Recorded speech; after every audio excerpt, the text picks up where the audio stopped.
السلام عليكم ورحمة الله وبركاته. النهارده هنعمل عملية ترقيد هواء لشجرة خوخ صفاتها جيدة.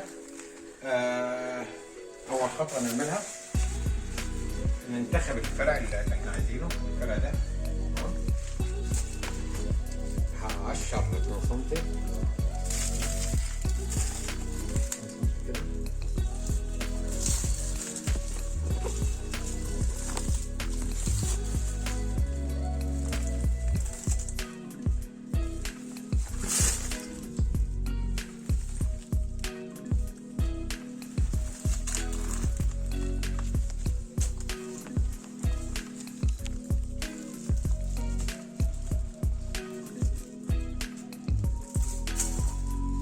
تمام كده.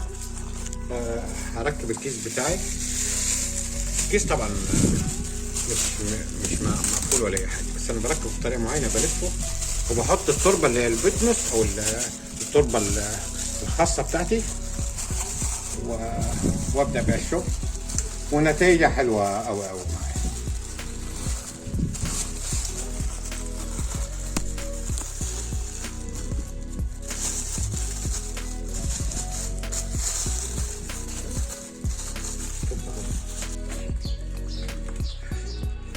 بعد ما ربطنا الكيس، ادي الواجهه وادي الكيس وادي هبتدي احط التربه الزراعيه بتاعتي. طبعا لو عندنا نبات صبار اوليفيرا يا ريت ندهنه، ما عندناش مفيش مشكله.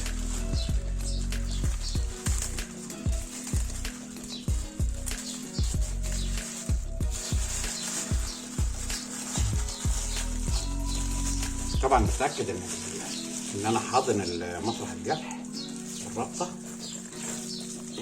تمام.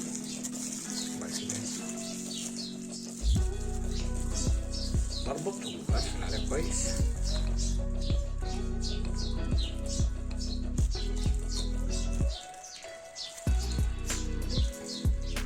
طبعا اي ترقيد هوائي ما ننتظرش منه النتيجه قبل من شهرين ل6، يعني عايز صبر شويه.